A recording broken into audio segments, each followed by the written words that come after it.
Bonjour, aujourd'hui vidéo un petit peu particulière puisque je vais pas parler de maquette mais plus exactement de sculpture. Alors la sculpture c'est pas mes spécialités, je suis capable d'en faire comme je vais vous le prouver tout à l'heure, mais je suis pas aussi doué que certains de mes amis, ça c'est clair aussi.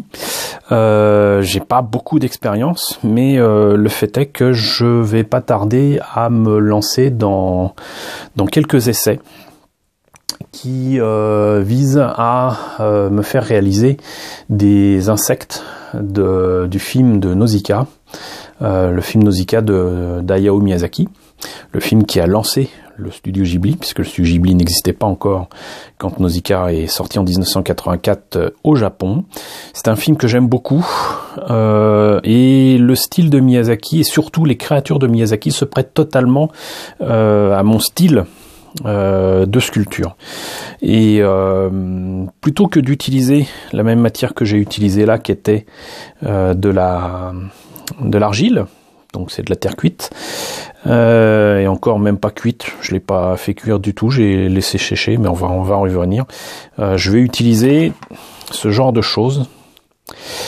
Et là encore, je vais faire de la pub à Action, mais c'est quelque chose que j'ai trouvé à Action à même pas 2 €. Et ça me fait plaisir parce que sinon dans les boutiques spécialisées d'art on trouvait ce genre de choses, mais plus facilement entre 7 et 10 €, exactement la même quantité. Et il s'agit de pâte qui ne doit pas être chauffée, mais qui est durcie à l'air. Alors je sais que la qualité n'est pas la même, parce que quand les pâtes qui sont faites pour être chauffées, déjà on peut les retravailler en cours de route si on y prend soin. Je sais aussi que quand on chauffe les matières en question, bah c'est un peu comme la porcelaine et les trucs comme ça. C'est pas que ça change la composition, mais disons que la matière qui est durcie et certainement un poil plus noble, alors que ce genre de matière peut être réactivée dans certaines conditions. Mais bon, on va éviter que ce soit le cas. Et donc voilà, c'est le genre de matière que j'utiliserai certainement bientôt, que j'espère vous montrer.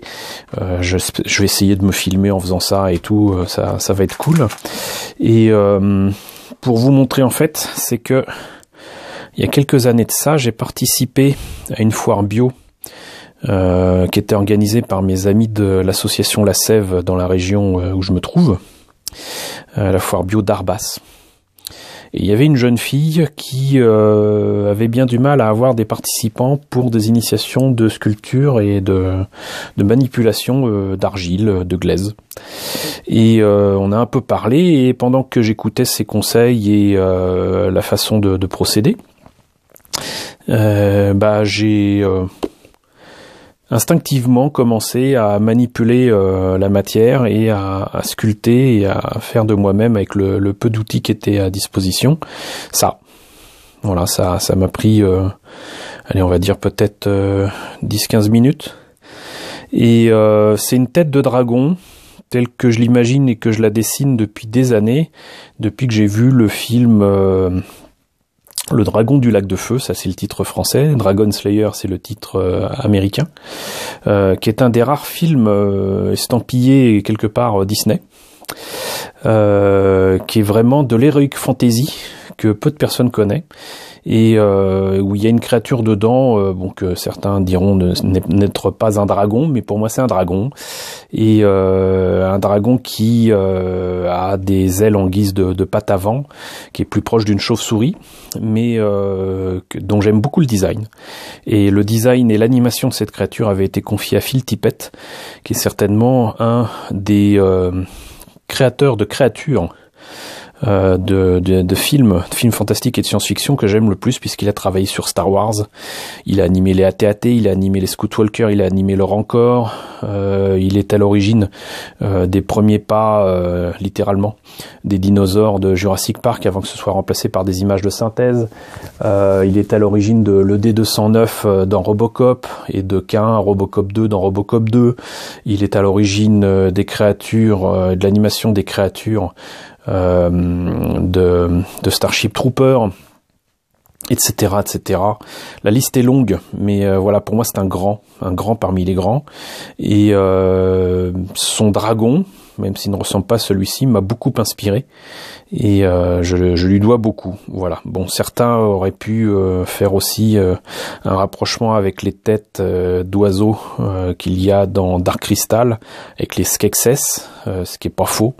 Mais bon, voilà, c'est une interprétation à moi, c'est une invention tout à fait personnelle et originale de ma part. Et même le petit détail qui tue, ça en fait c'est une corne, le bout du bec sert en fait au jeune dragon à percer la coquille qui est plus dure que la moyenne pour pouvoir en sortir et s'extirper de l'œuf. Voilà, donc c'est pas une tête de vieux dragon mais de jeune dragon. Voilà, et il est entièrement en argile. Ça se voit d'ailleurs parce que j'ai fait comment dire, de loin on voit que c'est des dents, mais de près c'est juste des petits coups de spatule.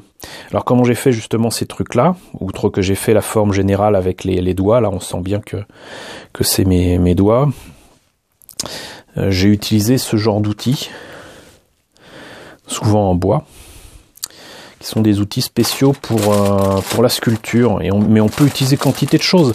Si vous avez des baguettes chinoises, plutôt que de les jeter, vous pouvez aussi les utiliser pour ça. Mais vous voyez, il y a beaucoup d'outils en bois que vous pouvez trouver comme ça dans les magasins d'art, qui servent à faire, par exemple, là vous pouvez faire des rayures, là vous pouvez les faire plutôt en creux, là vous pouvez étaler, vous pouvez utiliser aussi qu'on appelle ça, les trucs que vous avez dans les Esquimaux là, ce genre de choses. Donc vous voyez, ça ressemble à des cuillères, ça ressemble à des couteaux de sculpture d'ailleurs on appelle. Donc ouais, voilà, vous avez ce genre de choses qui permettent quantité de possibilités.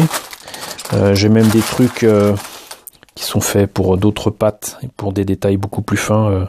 Ça c'est en métal et c'est très clairement du matériel qui peut être emprunté à du matériel des outils de dentiste. Beaucoup d'outils dans le modélisme sont empruntés au domaine médical. Voilà. Mais bon, vous pouvez même utiliser des trucs comme ça. Ici c'est doux, mais il y en a aussi en ferraille pour faire des poils ou faire. Il y a quantité de choses à faire. Et pour couper les choses, moi j'ai carrément un fil à couper le beurre pour couper des morceaux plutôt que d'y aller à la barbare. Pouf, faites ça, c'est beaucoup plus propre.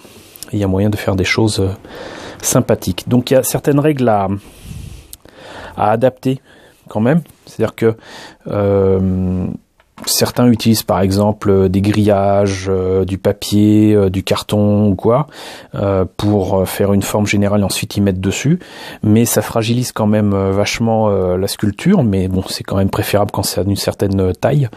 Ce qu'il faut comprendre aussi, c'est qu'on peut malheureusement pas compter sur le fait que là par exemple si j'avais mis de l'argile sur l'argile, ça aurait tenu un temps, mais en séchant ça serait certainement décollé. Donc il faut enfoncer la matière, la remalaxer. En fait, l'idéal c'est que ce soit un bloc de matière brute au départ et qui soit sculpté, qui soit formé ou déformé à partir de ce même bloc. Si vous rajoutez quelque chose dessus, ça tiendra pas comme ça. Donc ça c'est quelque chose auquel il faut faire attention et que je mettrai en pratique pour les insectes de Nausicaa. Voilà. Et sinon vous allez vous dire mais quelle était la couleur au départ? La couleur c'était ça, hein. Vous connaissez tous l'argile, la glaise, c'est plus ou moins rougeâtre. Voilà. Et donc vous devinez que là, ce que vous voyez là, c'est pas la couleur originale de la matière qui m'a servi à faire cette tête de dragon. Donc en fait je l'ai peint par différentes étapes. Mais alors pour moi c'est tellement instinctif que vous décrire toutes les étapes que j'ai utilisées, je s'en serais bien incapable. Bon, certainement une couleur de base au départ à la bombe, noir et blanc pour obtenir une base. Ensuite, visiblement, j'ai dû mettre du marron ici pour les cornes derrière qui s'apparentent à des bois de cerf. Ensuite, encore du marron et du vert ici et là sur les différentes parties du cou et les écailles. Et en fait, pour donner cet aspect un petit peu irisé, j'ai utilisé une peinture qui s'appelle Créatex et qui permet d'avoir cet aspect un petit peu particulier, qui donne des reflets vert et bleu selon qu'on le regarde. Il n'y a que les yeux que j'ai peints en jaune normal avec un petit iris noir. J'ai essayé de mettre un petit peu de blanc sur les dents, mais j'ai vraiment fait ça là aussi à la barbare, parce que c'est totalement mon style. Voilà, moi je suis pas quelqu'un de très précis, je suis plutôt impressionniste, c'est peut-être pas le terme, mais voilà, c'est brouillon, mais c'est mon style. Donc voilà, c'était ma tête de dragon. C'est la présentation de projets de sculpture prochainement, que j'espère vous présenter. Si cet exercice vous intéresse, encore une fois, vous pouvez vous lancer avec ce genre de choses. Vu le prix, vous perdrez pas grand-chose. Notez bien par contre qu'évidemment, une fois ces sachets ouverts, faut les refermer hermétiquement, et pour éviter que ça sèche, vaut mieux utiliser des sachets plastiques, vous savez, Ziploc et tout ça qui se referment, qu'on utilise dans les trucs alimentaires pour mettre dans le frigo ou dans le congélateur. Assurez-vous en tout cas que ce soit hermétique, parce que sinon l'air va faire sécher la pâte qui est là-dedans, et ça serait quand même bien dommage. Voilà. Donc si vous voulez vous lancer, action, ça coûte peut-être dans les 2 €. Vous trouverez certainement aussi des outils de sculpture. Parfois c'est en plastique aussi. C'est pas terrible les outils en plastique pour ce genre de choses. Mais bon, pour commencer, vous pouvez toujours prendre ça. C'est pas interdit. Voilà, c'est pas interdit. Donc j'espère que cette présentation vous aura intéressé. N'hésitez pas à me dire ce que vous en pensez dans la section commentaires.